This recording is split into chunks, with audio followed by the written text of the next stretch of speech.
inglés, right? Josian va a hablar en español, right? Why am I up here? Pues, my previous job used to be as the driver of culture, innovation, and inspiration for Red Bull for the Las Americas.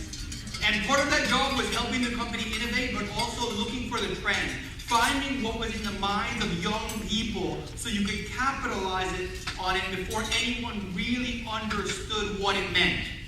And I translated that into my own business here, Seriously Creative. That's our offices there.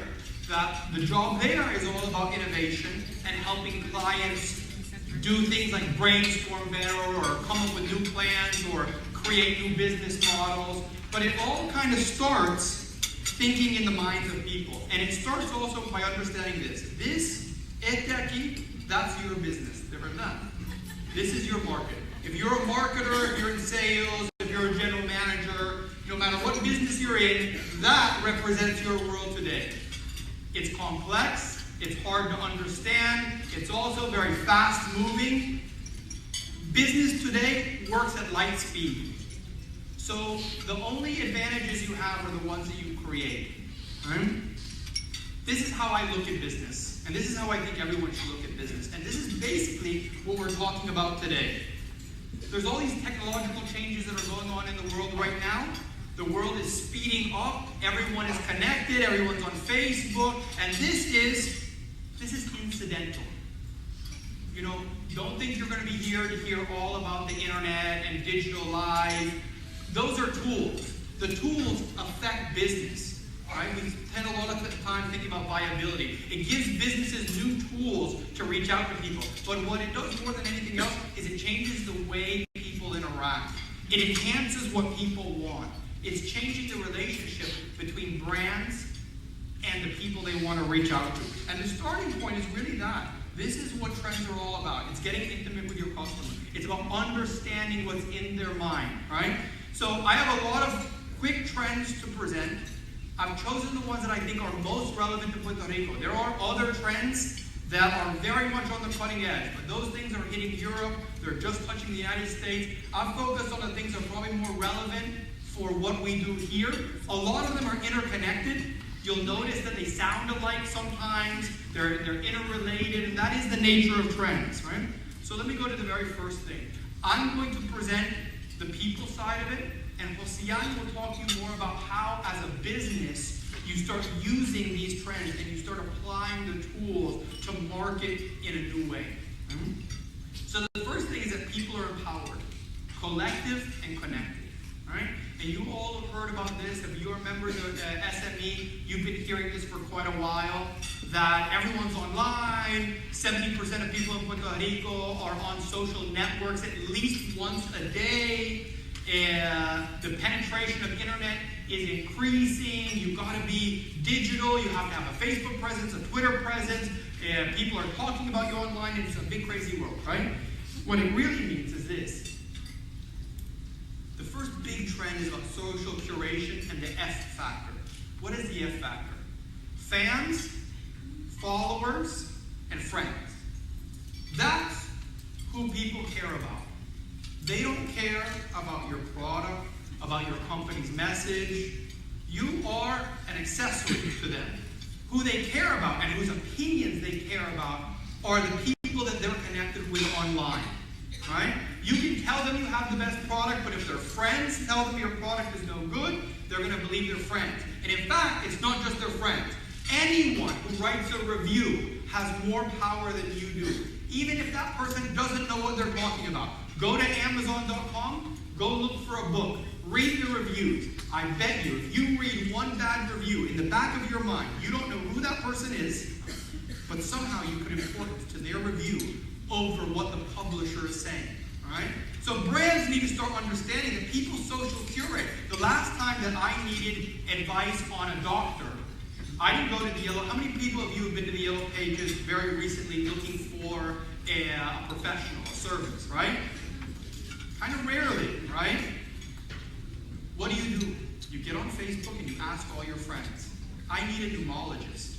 And your friends tell you who's good. And they kind of vote people up and down, right? And this is how how people are creating their images of brands. So brands today need to understand this conversation is going on. And if you're not allowing people to go online and review your product on your own site, they're going to do it somewhere else, right? So more brands need to get into the conversation. They need to open it up so that people can talk about them on their own site so that you can capture the information. The other thing, amplified advocacy. Because people are connected and because there's websites today like the one, maybe many of you have gotten this email where someone's created a petition against something. They're asking you to sign on. You can see how many people have signed on, how many of your friends have signed on to the petition. The petition's going to be mailed to someone. People use this interconnectivity to advocate now. And what does it mean for marketers? Don't piss people off.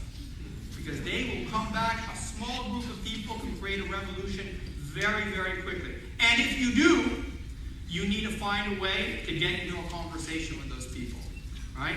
Marketing today is not a one-way street, and you've been hearing this for a long time, but you really need to start taking it really to heart. It's a two-way conversation. And if you don't know how to reach out to the people who don't like you, wow, they'll talk about you forever without you ever having a chance to respond. Right? The other big thing with this interconnectivity is that people are not customers. We always call them customers. They're our customers. They are a lot more than customers. They don't call themselves customers. But they do want to do something with you. They want to be co-creators. More and more today, particularly young people, they're not satisfied getting your message. They have this desire to somehow be heard. They feel they have ownership over the brand. And in fact, if they really like your brand, they want to get more involved than you're probably used to letting them do. Right? Here's examples. Kit Kat, through augmented reality on phones, allowed people to choose what the next new flavor of Kit Kats would be, right? You see those posters over there? Those posters were created in an online competition by the Democratic National Committee just recently. They asked people to create the next poster for the convention that will be coming up in North Carolina. And then they allowed other people to come online and vote on which poster they liked the best, to decide which poster would be the one the Democratic National Committee would use, right? They allow people to create and to vote. It's very interactive because they know they have fans. They know they have people who want to be involved, and they found a way to get them involved. See down here in the corner, there's more and more of these competitions. You can find them on YouTube often, where brands are telling their customers, hey, you create the commercial. Tell us what you want to see.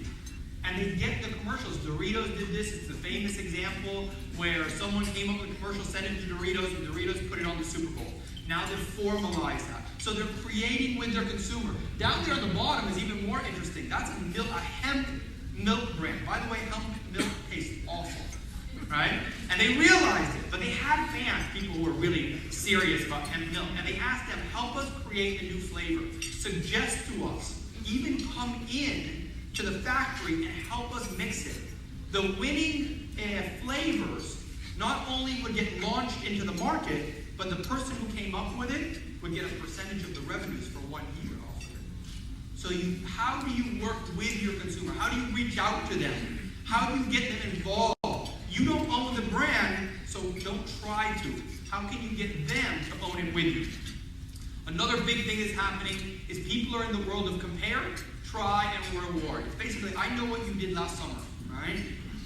People can find out things very, very quickly. People are a much more educated consumer, right? When they go in to buy something, they've done research. They know things about you. They also no longer believe your publicity. They want to know for themselves. They like to try things out. People are very contextual now. We think about it's all online. That's not true. People live part of their lives online. They live a real world existence by trying and touching things, right? And they want rewards. How does this play out? People are empowered shoppers. This is something I do, right?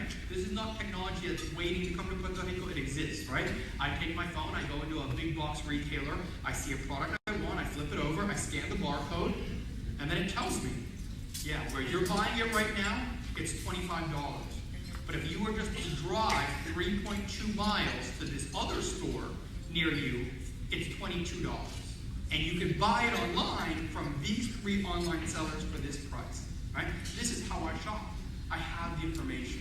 So now you have to start thinking about how do I, if people are going to find the information, how do I make it accessible to them from me? How do I make the shopping experience transparent? And part of the emotional reasons behind this is that people, they don't just want to get a deal, they savor finding the deal.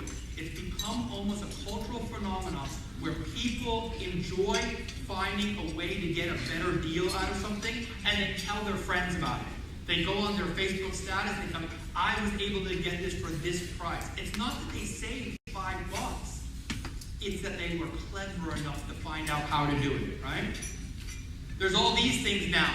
The world of Groupon and all the Groupon copiers that are out there are making it easier for people to find a deal. And this is hard for marketers. Because how many times do you give them the Groupon or the Gustazo or the Living Social deal before you start to erode the perceived value of your brand? So this is something that marketers are going to have to figure out. Why do people like to do this? They like to get a deal, but it's also because people like to try things before committing to a purchase now. They're kind of used to not getting the full truth and having buyer's remorse. But now consumers know you don't have to go through buyer's remorse. You can try things out on the cheap by getting some kind of coupon on any one of these sites down here. Groupon, Gustazo, Living Social. Fab, by the way, is a high-end discounter of products where you can find curated by artists and style designers really incredible things that are on sale. They're only on sale for 2 or 3 days, so you have to jump on it really quickly. But it's another way that people are trying things out and getting things on the cheap. But the real big part of this is about the try, right? How do you encourage people to try your product for real, right? You can tell them that it works great, or you can have them discover it for themselves. Right here is Whirlpool. Whirlpool has set up some stores. You cannot buy the washer there. You can't buy the dishwasher there at all. But you can bring your clothes in and do your laundry on it and try it out. Have any of you seen some of these modern Whirlpool washing machines? It's hard to figure out, right? But they figure they get people in, come and try it. Do your laundry for free, hang out. We'll tell you about it. While you wash your clothes, we'll help you fold them. All right? So how can your brand, product or service, how can you help people try your product? There's Sony at a zoo, and they're giving the cameras to people to use for the day while they're at the Zoom to check out how it worked. And when they came in, they could plug it in, and their film would get emailed to them. All right? But that was an attempt to get people to put it in their hand. So now it's not just about discounting, it's how can you put your product and the product experience into people's hands? How can you let people use what you have? Another big thing that's going on is naked. It is a totally transparent world that requires totally human values. People over the last 3 years feel very abused by the economy. I'm sure a lot of people in the room feel kind of abused by the economy. And they don't necessarily like government, and they don't necessarily like companies. They feel a little bit lied to. They feel like they've taken the brunt of the economic storm themselves on their own backs, and that no one else has really done something for them. They know what's going on with you at the same time, right? You cannot hide anything from them. So brands need to start acting a little bit more like human beings. And this is what consumers are asking of a brand. They don't look at you just as a company anymore. They want you to have the values they have. They want you to interact with them on a very personalized basis. They don't accept the idea that you market to everyone and they're part of the group. They feel that you should somehow be marketing directly to them, personalized messaging. But it also means this. It means they're looking for people to be kind, fair, and honest. And how a brand projects itself that way cannot necessarily be faked. Brands need to find ways to truly be very kind. And if any of you heard about the kindness movement, random acts of kindness, and in fact, the founder of the group here in Puerto Rico is sitting right over there at that table, no idea, right? These are little social outreaches where people go out and do little kindnesses for other people. But more and more businesses are starting to realize it makes business sense to go out and find a way to be kind to people. Do little things for them. Not just the big things, the little things, right? People also want fair, so how do you project fair to them? By disclosing more of your information. Don't try to make things so complicated in a purchase. But that one, honest, we've seen this in a very big way. How many of you have seen the campaign by Domino's Pizza where they finally realized that yes, our pizza tastes like the box it comes in? How many of you have seen this campaign, right? Maybe like 30 or 40% of you, right? In the States, this is a very big campaign and it's still going on. They came out and totally unlike a company, but very much like a very honest person, said, you know what, our pizza sucks. It really does taste bad. And we realize it. And we're going to work very hard to make it better. And we want your help to do it. Please tell us. And they started doing this whole thing where people, you can see there, they had one of those big ticker banners in Times Square where people could tweet in either their thumbs up or their complaints about Domino's Pizza. And it was there for a month for people to see. And people would put harsh things. Thanks a lot to Dave, who flipped my pizza upside down. Way to go, you idiot. They were writing stuff like that. But by being honest about it, and by saying, look, we messed up, people gravitated back to the brand. So this is the big lesson for marketers. How do we, when we mess up, hide this? We gotta control this. There's no hiding it, and there's no controlling it in this kind of world, right? So how do you then go about being more honest with people and using your failures and lay them out there and say, wow, we did this, we're really sorry. And many brands have found this out. When they admit the wrong, people, the harshest critics start defending them. And they get online and go, hey, okay, wait, everybody, hey, at least they admitted they're wrong, they're going to do something about it, everyone lay off, right? And this happened to big mega brands who have made huge, huge mistakes, right? There's also, and this for me is a powerful one, and the brands that really understand this are really going to get into the minds of consumers. And it's genuine, not just generous. That photo giving the big check for $10,000 doesn't quite have the impact it used to have. Consumers expect companies to give money to worthy causes, but they want to see more people go above and beyond. They say 67% of millennials, fairly young people who now have money, who are starting to really drive the economy, say that one of the top reasons they choose one brand over another is the social responsibility of that brand. If they perceive a brand as doing good, they're much more likely to buy and put their money behind that brand. People are advocates. They are looking for people who will do good and not do just a little good and then take a photo op.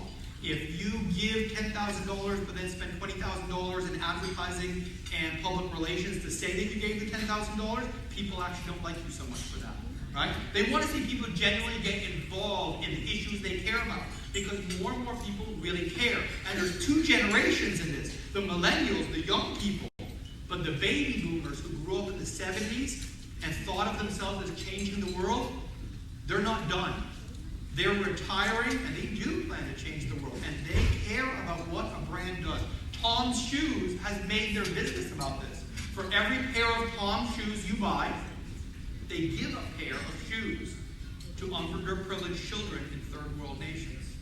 Tom's doesn't really need to market, because in the States, people know this story, and they buy the shoes based upon this reputation. Patagonia is the same way. They have their whole Threadless campaign, where people know that they've been involved in this mission for a long time.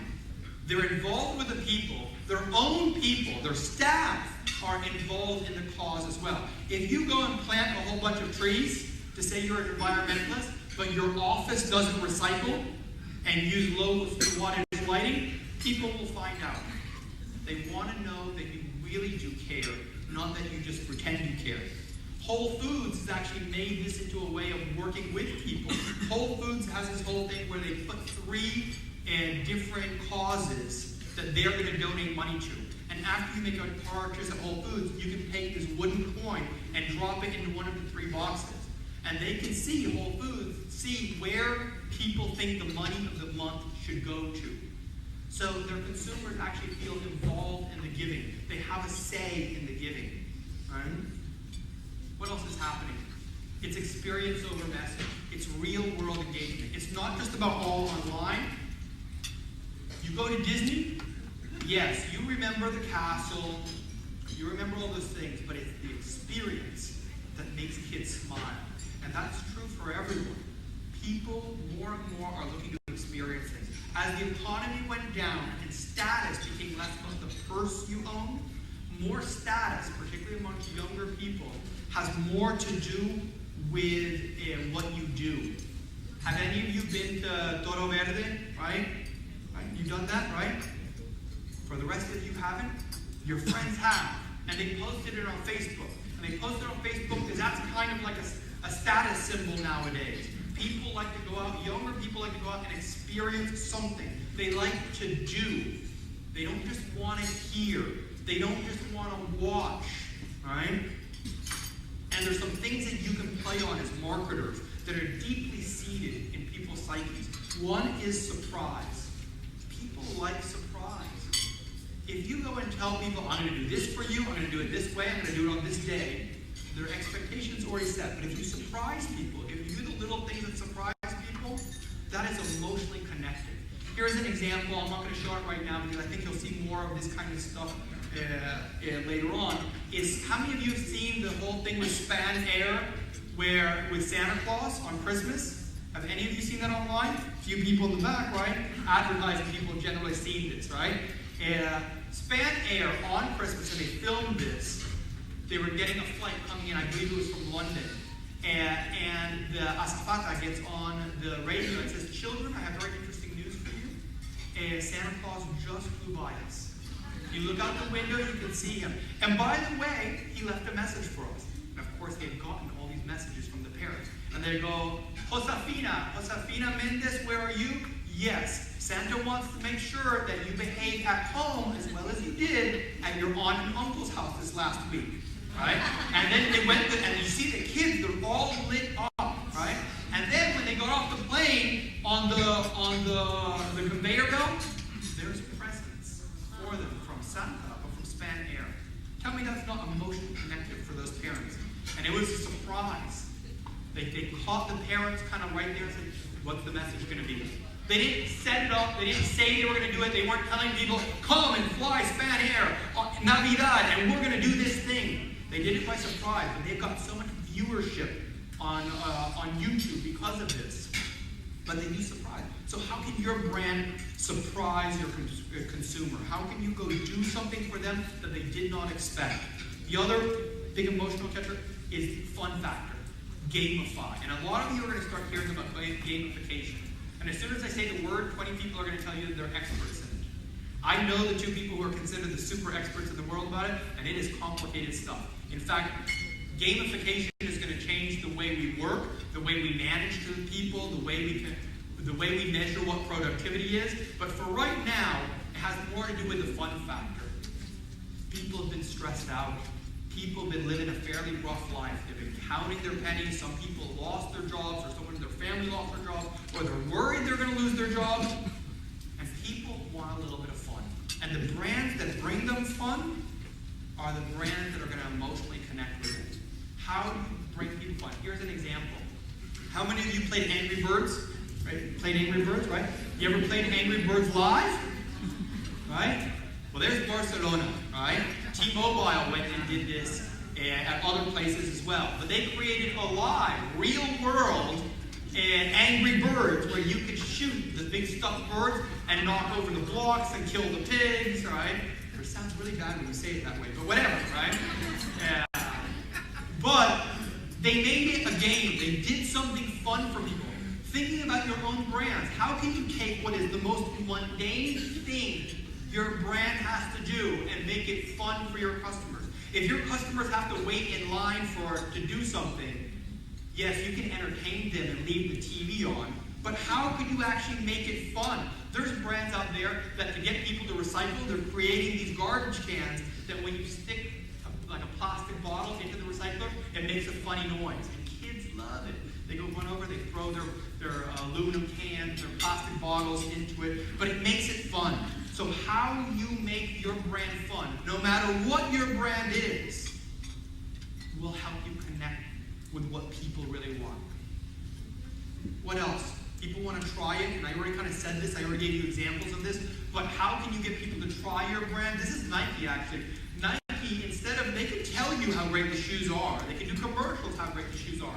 They could have a great athlete tell you that the shoes are what makes them win every single game. And everyone knows it's a lie, all right? So they went out and they took a bus and they went out to where people are. And they took them the shoes and said, hey, you're going to trail run right here? Go ahead, try the shoes. Come back, I give you back your shoes. You tell me how it was, right? How can you get people to try your brand, right? How can you take your brand to people? Look at pop-up stores. How many of you have ever seen, like, been to New York or been somewhere else and you see these pop-up stores? Seasonal stores, right? They make them sometimes out of containers, old, like, 40-foot containers, and it pops open, they put it in a park, and they create a store. In London right now, there's an entire mall that's made to be a pop-up mall that's just going to be around for a month, right? That's bringing your brand so that people can experience where they are, not getting them to come to you, right? And they can try your products there. So get people to try your products or your services in real-life situations, and they'll understand you better. A sub-trend out of this is called spotlighting, right? Consumers want their moment of fame. They all watch American Idol. You know, they all kind of dream, yeah, I could be on stage, right? Well, we put up big superheroes in TV commercials and show them what superhero and superstar lifestyle is. But how can you make people the superstars? In a world where people tweet what they're doing and get followers and put their statuses and all their friends know what they're up to, how can you amplify that in the real world? This is something that I actually did, and this is called Red Room Jams, where we realized there was all these young kids who had these bands, underground bands. No one knew about them except their friends. And we told them, film you and your band in your bedroom, playing your music. We're going to post it up on a site. Get your friends and whoever else are going to vote to see who are truly the best bands in England. Once the voting's done, the top 10 bands, we're going to hold a concert. And we blocked off a big street in London, put up a big grungy stage, and they held a concert, and tons of young people came out. But we made these people the stars. We made these young kids the stars of the moment. We gave them a platform. So instead of putting your brand up front sometimes, maybe it's better to put your brand a little bit in the background. And the brand is more about putting a platform for people to showcase what they're interested in and what their talents are. How can you help amplify your customers' talent? How could they be the ones who speak about your brand or showcase their abilities? And you're the person who made it happen for them. Another big trend is easier and better. Make it more convenient to simplify and enhance my life. People want things more simple. Their lives are already complicated enough. People are starting to feel overwhelmed. Right? Here's an example of how aiding convenience, making things easier for people to do is another big trend. People are looking for brands. Don't just sell me something at a good price and a good product or a good service. Help me out a little bit. Here's IKEA. IKEA in Denmark. They knew that a lot of people ride bikes, they don't drive cars, they don't have a car, their car's not big enough. So they put all these bicycles out front with these little, these little boxes in the back so people could come and get their the things that they were going to buy, their furniture, and they could pedal it back to their house because people generally don't live too far away from these kind of things. And someone from IKEA would come and pick the bike back up from you, right? Make my life a little bit easier. This right here is Kraft with one of their super brands in Chicago. Now they could have just put up that bus shelter, right? And tell people, wow, warm soup when you get home on a cold Chicago day. Right? That's what we normally do. But they put heaters in the bus stop, right? Because if you've ever been to Chicago in winter, you know, waiting for the bus, God, like you're there, the bus is coming in another 5 minutes, and you wonder if you'll survive, right? But they did something nice. They went a little bit beyond, right? They made people's lives a little bit easier. As marketers, how could you make people's lives easier that connects with your brand? Hot soup, hot bus shelter, get home, hot soup, right? Okay.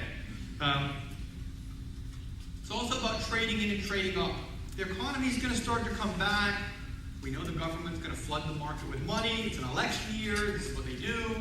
But people have learned to count their pennies a lot tighter now, right? But they still want stuff. After almost 3 years in recession in Puerto Rico, people want their little luxuries again, right? But they can't just pull it out of their pocket and go buy it like we used to, right? They need help. So how can you help people trade in or trade up? Car companies have done this forever. Bring in your old car, we'll give you some money for it, and then buy your car from us, right? Other brands have figured this out too. How can I help people buy when they don't have the full money? IKEA in Sweden has tested it out, and it looks like they're going to take this worldwide. Bring in your old IKEA furniture. We'll buy it off of you, and you apply that money to buy new IKEA furniture. We'll go resell the old furniture. They're making it easier for people to buy their products by helping them do the trading, right? The trading up as well. Levi's, this is Levi's in Singapore, so that's not $100, that's 100 Singapore dollars, right? But they said, Levi's, right, bring in your old jeans, which then they go and recycle, right? They make some money off of recycling for it. We'll give you some money for it, and go ahead and buy new jeans with us, right? So they aided consumption by helping you get the new things you want, by getting rid of the old things you don't need anymore, right? So how can your brands do that? How can you aid in this trading up and trading in? Another thing is, it's about global viewers. People are connected to the rest of the world, even old people. My father is 75 years old. He lives here in Ocean Park. His first interaction with the internet was this last December when he bought himself an iPad, right? He now has email and he's on YouTube. He's connected. It's not just about young people, but people see the commercials and the marketing from around the world. And they want to know why. Why don't we necessarily do the bold and crazy things that other people do? We think we're a conservative society, so maybe we can't do that. This ad, I know all the guys here who go and use the bathroom later are going to be thinking about this ad, right? This ad is for a hand sanitizer, right? What country do you think this ad is in? One of these Scandinavian countries, you know, where everyone's running around poppers, or France, right? This is India. India is a pretty conservative culture, right? The thing here is you got to be kind of bold, right? How about this one?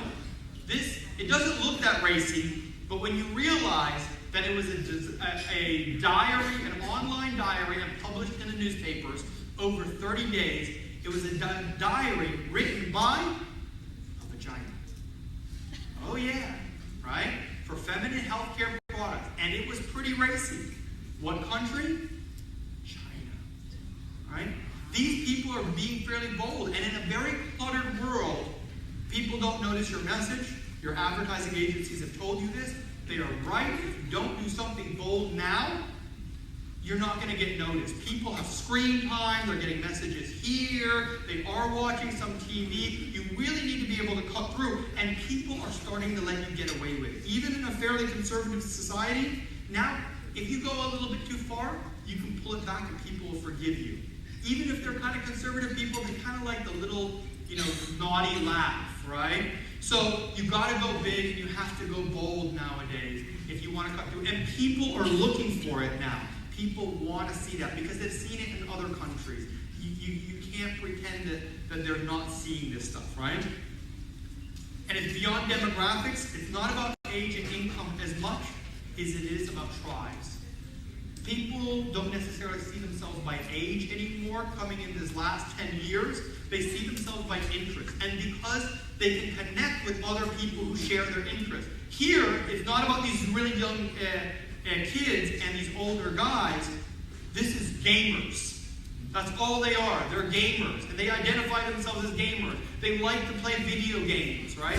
And if you've ever been on Xbox and you got the headset and you're like, I am 40 years old, and you hear these 14-year-old kids on the other side, talking, we don't care that they're 14-year-old kids. They're another gamer, right? And that kid's really good at defense, right, on the game, so I'm going to use him, right?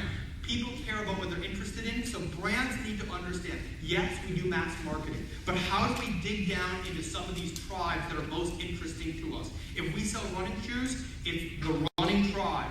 And we need to understand them beyond their age, their sex, how much money they have. We need to really understand what they care about in order to connect with them. And that means that your own staff, not just your marketing company and not just your research company, your own staff better be spending a lot of time with these tribes to really understand them, because you have to be able to speak in their language, because nowadays you can tailor a message and send it directly to them, and they're waiting for it too. Lastly, the one that everyone knows, sex still does sell. So don't worry about it, go ahead and run the race. Yeah.